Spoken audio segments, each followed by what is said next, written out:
नमस्कार। आज हम डिस्कस करेंगे HPSSC का प्रीवियस पेपर। ये जो HPSSC का प्रीवियस पेपर है इसका हम HPGK का सेक्शन जो है वो डिस्कस करेंगे और डिटेल से डिस्कस करेंगे ताकि आपको जो है आपके आने वाले एग्जाम्स में हेल्प मिल सके, जैसे कि पहले भी मिलती रही है। और जैसे कि आपका जूनियर ऑफिस असिस्टेंट 965 का एग्ज़ाम होगा, सब इंस्पेक्टर, JBT, ये सारे जो भी एग्ज़ाम्स होंगे ना अब आगे आने वाले टाइम में, आपको पता है बड़ी ही ट्रांसपेरेंसी के साथ जो है एग्ज़ाम करवाने की संभावना है। तो होपफुली आपको यहाँ से ज़रूर सहायता मिलने वाली है, जो कि हम डिटेल में जब यहाँ से पढ़ते हैं। 121 क्वेश्चन से जो है अभी हम स्टार्ट करेंगे। बोलते हैं, where in Himachal Pradesh is the 81 foot idol of Lord Shiva installed. तो बोलते हैं कि हिमाचल प्रदेश में कहाँ पर भगवान शिव की 81 फीट की मूर्ति जो है वो स्थापित की गई है। देखो, भगवान शिव की 81 फीट की मूर्ति एक स्थित है, जो कि इंपॉर्टेंट हो जाता है एग्जाम में, क्योंकि ये मूर्ति जो है वो कहाँ पर स्थित है? कोटला कला में स्थित है। ऑप्शन सी सही आंसर है, कोटला कला में स्थित है। आज से कोई लगभग 5-6 साल पहले ये क्वेश्चन डेफिनेटली पूछा गया है एग्जाम्स में, हमने पढ़ा है। और ये कोटला कला डिस्ट्रिक्ट ऊना में जो है वो पड़ता है, डिस्ट्रिक्ट ऊना में पड़ता है। अब मूर्ति की जब बात हुई है ना, हाईएस्ट मूर्ति की, तो आपके माइंड में क्या आया होगा? हिमाचल का जाखू की मूर्ति जो हनुमान की है वो आपके एग्जाम में दिमाग में जो है वो ज़रूर आई होगी। जाखू हिमाचल प्रदेश में पड़ता है और यहाँ पर भी हनुमान जी की मूर्ति है। जब भी आप शिमला गए होंगे तो रिज मैदान से ये मूर्ति देखने को मिलती है। ये मूर्ति कहते हैं कि कितने फीट की मूर्ति है, कितने फीट ऊंची मूर्ति है, ये पहले तो आपको ये पता होना चाहिए। तो ये 108 फीट ऊंची मूर्ति है। कितनी? 108 फीट ऊंची जो है ये मूर्ति है, हनुमान जी की मूर्ति है। और आपने ध्यान रखना है कि ये मूर्ति कब स्थापित की गई थी। ये मूर्ति जो था वो 2010 में जो था वो स्थापित की गई थी। 2010 में इस मूर्ति को यहाँ पर स्थापित किया गया। हिमाचल के शिमला में ये मूर्ति है और शिमला में ही संकट मोचन का मंदिर भी स्थित है। संकट मोचन मंदिर कहाँ पर स्थित है? ये मंदिर जो है वो शिमला में स्थित है। अब यहाँ पर हम जब बात कर रहे हैं ना मंदिरों की, भगवान शिवा की मूर्तियों की, तो उसमें एक और मंदिर आ जाता है, जतोली मंदिर। जतोली मंदिर भी काफ़ी ऊंचाई पर, ऊंचा मंदिर स्थित है। ऊंचाई पर नहीं है परंतु ऊंचा है ये मंदिर। ऊंचा आप समझ रहे हैं ना, कि एक तो होता है कि किसी चोटी, ऊंची चोटी के ऊपर स्थित है, एक होता है कि उसकी ही अपनी ऊंचाई ज़्यादा है। तो वैसे ही इस जतोली मंदिर की ऊंचाई जो है वो ज़्यादा है। जतोली मंदिर के बारे में पहला ही क्वेश्चन बन गया कि ये मंदिर कहाँ पर स्थित है। तो ये मंदिर डिस्ट्रिक्ट शिमला में जो है, डिस्ट्रिक्ट सोलन में जो है ये मंदिर स्थित है। डिस्ट्रिक्ट सोलन का ये मंदिर है और ये भगवान शिव को डेडिकेटेड है। इस मंदिर की ऊंचाई लगभग 111 फुट जो है वो बताई गई है। और ये मंदिर आपके लिए काफ़ी इंपॉर्टेंट हो जाता है, तो इस मंदिर को भी ध्यान रखना। और अगर हम शिवा के बारे में बात कर रहे हैं, भगवान शिव के बारे में बात कर रहे हैं, तो भरमौर को आप कैसे भूल सकते हैं? यहाँ पर मणिमहेश पीक यहाँ पर है, जो कि भगवान शिव की तीर्थ यात्रा यहाँ पर चलती है। भगवान शिव के दर्शन करने मणिमहेश लोग जाते हैं, लैंड ऑफ शिवा आप इसको कह सकते हैं। तो ये सब ध्यान रखें। अगला क्वेश्चन देखते हैं। अगले क्वेश्चन में क्या बोलते हैं? In which princely state did doctor Yashwant Singh Parmar serve as district and session जज। तो डॉक्टर यशवंत सिंह परमार आपको पता है डिस्ट्रिक्ट जज भी रह चुके हैं, सेशन जज भी रह चुके हैं। बोलते हैं कौन से डिस्ट्रिक्ट में ये रहे थे? तो ये डिस्ट्रिक्ट सिरमौर में रहे थे। ऑप्शन ए जो है वो सही आंसर है। अगर हम बात करें डॉक्टर यशवंत सिंह परमार की, तो इनका जन्म कब हुआ था? सबसे पहले पता होना चाहिए आपको यही। तो इनका जन्म 1906 में हुआ था। कहाँ पर इनका जन्म हुआ था? तो इनका जन्म जो था वो डिस्ट्रिक्ट सिरमौर के बागथन गांव में हुआ था। डॉक्टर यशवंत सिंह परमार जो था, आपने तो सुना होगा कि ये हिमाचल प्रदेश के पहले मुख्यमंत्री रह चुके हैं, परंतु ये जज भी रह चुके हैं। ये काम कर चुके हैं डिस्ट्रिक्ट और सेशन जज के रूप में। तो ये जो था वो सिरमौर में ही डिस्ट्रिक्ट और सेशन जज के रूप में रहे थे। फिर बाद में चलकर वहाँ के राजा के साथ कुछ मतभेद भी हुए इनके, फिर इन्होंने रिज़ाइन भी कर दिया था।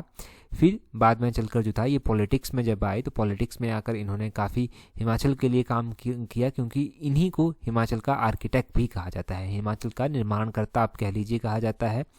जब 1948 में हिमाचल प्रदेश जो था वो हिमाचल प्रदेश का गठन हुआ था, तो उस टाइम 1948 से 1950 तक ये हिमाचल प्रदेश में कांग्रेस कमेटी के अध्यक्ष रहे थे। फिर बाद में चलकर 1951-52 में इलेक्शन हुए, फिर इलेक्शनों में इनको बहुमत मिला तो ये चुनकर आए, मुख्यमंत्री हिमाचल के बने थे पहले। दूसरी बार भी ये मुख्यमंत्री बने 1963 में, दूसरी बार बने 1967 तक हिमाचल के मुख्यमंत्री रहे, तीसरी बार भी बने 1967 में और 1972 तक रहे। 1972 के बाद ये फिर से मुख्यमंत्री बने चौथी बार, 1972 में ही चुने गए और 1977 तक रहे। इनके द्वारा जो किताबें लिखी गई उसमें Himachal Pradesh its proper shape and status किताब आ जाती है, उसमें Himachal Pradesh case for statehood आ जाता है, और उसमें Himachal Pradesh area and language आ जाता है। तो ये किताबें जो हैं इनके द्वारा लिखी गई। अभी जब तहसीलदार का रिजल्ट आया था, एनटी का रिजल्ट अभी प्री का थोड़े दिन पहले आया, तो बहुत सारे लोगों के कमेंट्स आए कि हमारा पेपर क्लियर हुआ है, परंतु जो भी कमेंट्स आए जिनमें से 2-3 कमेंट्स ऐसे थे जो रेगुलर जो था वो वीडियोस में कमेंट करते थे, रेगुलर क्वेश्चंस का आंसर कमेंट करते थे, और मॉर्निंग में जैसे ही वीडियो अपलोड होती है उनका कमेंट्स भी जो था वो मॉर्निंग में आ जाता था। तो डेफिनेटली उन लोगों को सक्सेस मिली, हमें अच्छा लगा, उन लोगों ने कमेंट्स किए, हमें और भी अच्छा लगा। तो उन सभी को ऑल दी बेस्ट। अगर आपका भी किसी का पेपर निकला है तो ऑल दी बेस्ट आपके मेंस के एग्ज़ाम के लिए, उसके लिए तैयारी करते रहिए साथ साथ में। कहते हैं ना कि patience is bitter but it's fruit is sweet, कि सब्र जो है वो ज़रूर कड़वा होता है परंतु उसका फल जो है वो बहुत मीठा होता है।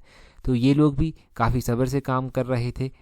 ये जब भी एग्ज़ाम नहीं निकले होंगे डेफिनेटली डिमोटिवेट नहीं हुए होंगे, कंटिन्यू स्टडी रखी होगी, तो इनके कमेंट से पता चलता है, और डेफिनेटली इनको यहाँ पर भी सक्सेस मिलेगी। क्वेश्चन नंबर 123 देखिए, बोलते हैं which Himachali was captain of Indian hockey team that won gold medal at 1964 summer Olympic at Tokyo. तो बोलते हैं कि हिमाचल प्रदेश के ऐसे कौन से प्लेयर हैं जिन्होंने 1964 में इंडिया के लिए जो था वो क्या जीता था, गोल्ड मेडल भी जीता था टोक्यो में, और वो हिमाचल से थे। तो हिमाचल के वो कौन थे, वो थे चरणजीत सिंह। ऑप्शन ए सही आंसर है। चरणजीत सिंह जो है ये इम्पोर्टेंट है, पर्सनैलिटी है हिमाचल प्रदेश की। ये इंडियन हॉकी टीम के कैप्टन रहे। इन्होंने 1964 में जब समर ओलंपिक हुए थे टोक्यो में, टोक्यो जापान में है, तो वहाँ पर भी इन्होंने इंडिया की मेज़बानी की थी और ये गोल्ड मेडल जीत के लाए। और ये कहाँ से संबंध रखते हैं, तो ये डिस्ट्रिक्ट ऊना से जो है वो संबंध रखते हैं, डिस्ट्रिक्ट ऊना से संबंध रखते हैं। और इनका देहांत अभी हुआ था 2022 में, 2022 में जनवरी के महीने में ही 27 जनवरी को इनका देहांत जो था वो हुआ था। जन्म इनका 1931 में हुआ था। ये देखो हॉकी से जुड़े हुए थे तो हिमाचल में इनको अवार्ड भी दिए गए। इनको जो था वो अर्जुन अवार्ड दिया गया 1963 में। इनको जो था वो इंडिया का जो हाईएस्ट सिविलियन अवार्ड होता है जिसको पद्मश्री अवार्ड कहते हैं, चौथे नंबर पर ये अवार्ड्स की लिस्ट में आता है, ये इनको 1964 में दिया गया। ये हिमाचल प्रदेश यूनिवर्सिटी में डायरेक्टर भी रहे, स्पोर्ट्स में जो डायरेक्टर होते हैं या फिर डायरेक्टर ऑफ स्पोर्ट्स आप कह लीजिए हिमाचल प्रदेश में, वो भी हिमाचल प्रदेश यूनिवर्सिटी में वो भी ये रहे। तो ये सारा आपने ध्यान रखना है। इनको कौन कौन से अवार्ड दिए गए, अर्जुन अवार्ड 1963, 1964 पद्मश्री अवार्ड दिया गया, और 1964 में ही इन्होंने समर ओलंपिक्स जो टोक्यो में हुए थे वहाँ पर गोल्ड मेडल जो था वो इंडिया के लिए जीता था, कैप्टन थे ये। क्या हिमाचल के कोई और भी ऐसे प्लेयर हैं जो हॉकी के साथ जो है वो जुड़े हुए हैं, तो हिमाचल प्रदेश की सीता गोसाई हॉकी के साथ जो है वो जुड़ी हुई हैं। विद्या स्टोक्स का नाम आप पढ़ते हैं तो विद्या स्टोक्स भी जो है ये भारतीय महिला हॉकी संघ की अध्यक्ष रह चुकी हैं और 2 बार रह चुकी हैं। विद्या स्टोक्स का नाम आप तब पढ़ते हैं जब आप हिमाचल प्रदेश के स्पीकर्स की बात करते हैं कि हिमाचल प्रदेश की पहली महिला स्पीकर कौन बनी थी, तो ये विद्या स्टोक्स बनी थी। और भी अगर हम प्लेयर्स अलग अलग गेम्स से जुड़े हुए देखें तो वो कौन कौन से आ जाते हैं, अलग अलग प्लेयर्स में जो आपके इंपॉर्टेंट प्लेयर्स आ जाते हैं उनमें जो है हमीरपुर के विजय कुमार आ जाते हैं। इनको जो है वो राजीव गांधी खेल रत्न अवार्ड भी जो है वो दिया जा चुका है। और सुमन रावत का नाम आप कैसे भूल सकते हैं जिनको 1987 में अर्जुन अवार्ड जो था वो दिया गया था। ये जो राजीव गांधी खेल रत्न अवार्ड है ना, अभी इसका नाम भी चेंज कर दिया गया है, तो क्या नाम इसका रखा गया है चलिए आप ही कमेंट करके बता दीजिए। और नेशनल स्पोर्ट्स डे कब होता है, ये अगस्त महीने में होता है, 29 अगस्त को जो है ये होता है। अगला क्वेश्चन देखते हैं। अगले क्वेश्चन में क्या बोलते हैं मानक अ ग्रेट मास्टर पहाड़ी miniature adorn the court of which ruler. तो बोलते हैं मानक जो पहाड़ी लघु चित्र शैली का महान मास्टर था वो किस शासक के दरबार में जो था या किस शासक के दरबार की शोभा थी या फिर किसके दरबार में था। तो ये किसके दरबार में था, ये संसार चंद के दरबार में था। ये एलाइड सर्विसेज में भी क्वेश्चन पूछा जा चुका है। कहाँ पर, एलाइड सर्विसेज में। जब लास्ट टाइम एलाइड सर्विसेज का एग्जाम हुआ था तब ये पूछा गया था। तो कितना इंपॉर्टेंट क्वेश्चन बन जाता है आपके लिए। संसार चंद की अगर हम बात करें तो संसार चंद ने पेंटिंग को अपने कार्यकाल के दौरान शरण दी। कांगड़ा की पेंटिंग जो है वो इम्पोर्टेंट बन जाती है क्योंकि कांगड़ा की पेंटिंग जिस थीम पर बेस्ड है वो पूछी जाती है। ये राधा कृष्ण के ऊपर बेस्ड है, राधा कृष्ण थीम के ऊपर बेस्ड है। कांगड़ा पेंटिंग नेचुरल कलर्स को डिपिक्ट करती है, नेचुरल कलर से जो है ये अक्सर बनाई जाती है। और आपने ध्यान रखना है एक बात कि G20 की समिट जब इंडोनेशिया में हुई थी, अभी तो इंडिया इसकी मेज़बानी कर रहा है, जब ये इंडोनेशिया में हुई थी तब भी ये वहाँ पर इंडिया के प्रधानमंत्री के द्वारा जो था वो यूएस के प्रधानमंत्री प्रेसिडेंट को दी गई थी, यूएस के प्रेसिडेंट को दी गई थी ये कांगड़ा की पेंटिंग, तो वो भी आपको पता होना चाहिए। अभी तो G20 की मेज़बानी जो है वो इंडिया कर रहा है, वो तो आप जानते हैं अच्छी तरह से। अगर हम पेंटिंग्स में पेंटर की बात करें स्पेसिफिक रूप्स में, तो स्पेसिफिक रूप्स जो पेंटर आते थे उनमें मंगू जो था वो चंबा के पेंटर थे, एक मुकुंद थे, मुकुंद भी जो था वो चंबा के ही पेंटर थे, और इसके अलावा जो है बनवारी पेंटर थे, बनवारी भी जो था वो चंबा के पेंटर थे। तो ये चंबा के पेंटर, डिस्ट्रिक्ट कांगड़ा के पेंटर, ये 4 पेंटर हो गए, और बाकी जो छोटे छोटे क्वेश्चन बने उनको जोड़ लीजिए, वो ध्यान रखना है। और अगला क्वेश्चन देखिए किस तरह से पूछा गया है। इस तरह का क्वेश्चन आगे अगर पूछा गया ना तब भी गलत होने की संभावना बनी रहती है अगर अच्छे से रिवाइज ना किया हो। बोलते हैं how many dialects of Himachal Pradesh belong to Indo Aryan family. बोलते हैं कि हिमाचल प्रदेश की कितनी बोलियां इंडो आर्य कुल से जुड़ी हुई हैं। तो हिमाचल प्रदेश की आपने ध्यान रखना है, ऑप्शन ए 21 बोलियां जो हैं वो इंडो आर्यन फैमिली से जो है वो जुड़ी हुई हैं। तो आर्यों की जब भी बात की जाती है तो देवदास का नाम आता है। आर्यों के राजा थे देवदास, तो देवदास के जो गुरु थे, एडवाइज़र या सलाहकार आप कह लीजिए, वो कौन थे? वो थे ऋषि भारद्वाज। वो भी क्वेश्चन एग्जाम में पूछ जाता है। देवदास और सांभर के बीच में युद्ध हुआ था जो 40 वर्षों तक चला था। कितने वर्षों तक? 40 वर्षों तक ये युद्ध चला था। और इस युद्ध की जो अंत हुआ था वो कैसे हुआ था? इस युद्ध का अंत ऐसे हुआ कि सांभर और उसके साथी जो था वो मारे गए थे यहाँ पर। और देवदास ऑब्वियसली जब सांभर मारा गया तो एक तो जीतेगा, देवदास ने जो था वो उनको मार गिराया था। ये जो सांभर थे ये कौन थे? ये किरातों के राजा थे, किरातों के राजा थे जिनको मार गिराया था। तो ये सारे क्वेश्चंस यहाँ पर जोड़ लेना। अगला क्वेश्चन देखते हैं, अगले क्वेश्चन में क्या बोलते हैं। यहाँ पर बोलते हैं Asia's biggest carp fish farm is situated in which district of Himachal Pradesh. तो बोलते हैं कि एशिया का सबसे बड़ा कार्प फिश फार्म कहाँ पर स्थित है। एशिया का सबसे बड़ा जो कार्प फिश फार्म है वो बिलासपुर में स्थित है। बिलासपुर में, ऑप्शन ए सही आंसर है। बिलासपुर में एक तो आप सतलुज नदी पढ़ते हैं, बिलासपुर में बहती है। सतलुज नदी की ही एक सहायक नदी है जिसका नाम है अड़ी। अड़ी जो है वो सतलुज की सहायक नदी है और इसके किनारे जो है वो वन ऑफ एशियाज हाईएस्ट जो आप कह सकते हैं मत्स्य पालन केंद्र है वो स्थित है, जिसका नाम क्या है?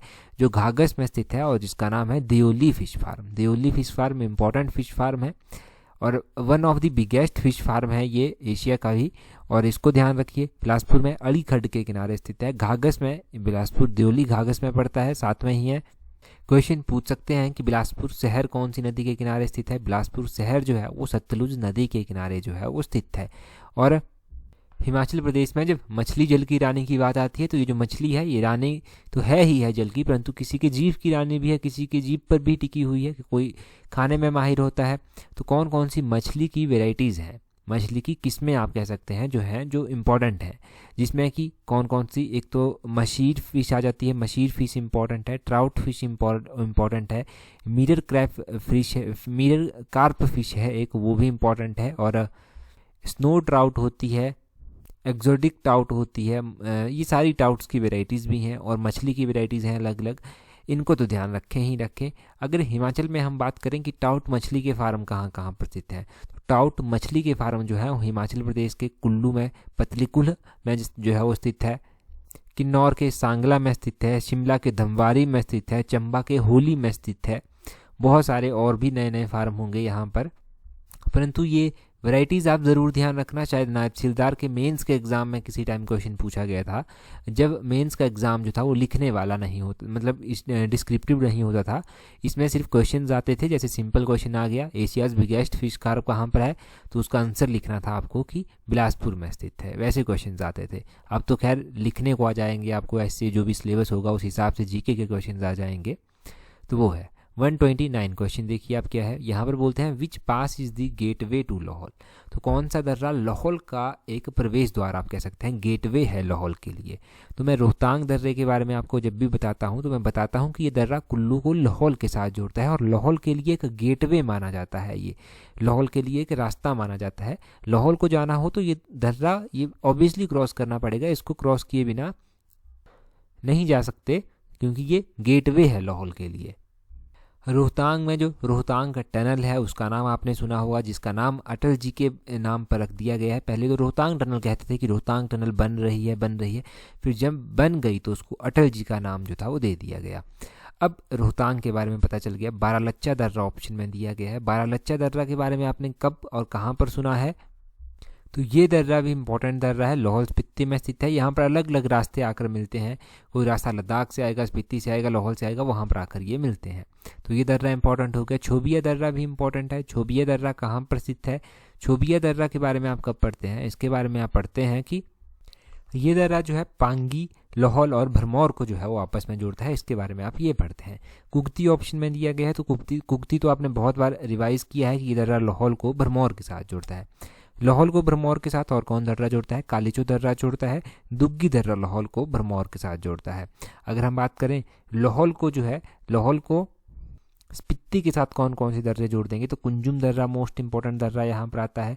यहाँ पर रंछग दर्रा आता है। यहाँ पर जो है एक लालूनी दर्रा आता है। ये दर्रे इंपॉर्टेंट है। कुल्लू को जो स्पीति से जोड़ देंगे उसमें पिन पार्वती दर्रा आएगा, सारा उमगा दर्रा जो है वो आ जाएगा। ये दर्रे वहाँ पर आ जाते हैं। ये दर्रे कवर होते हैं यहाँ पर।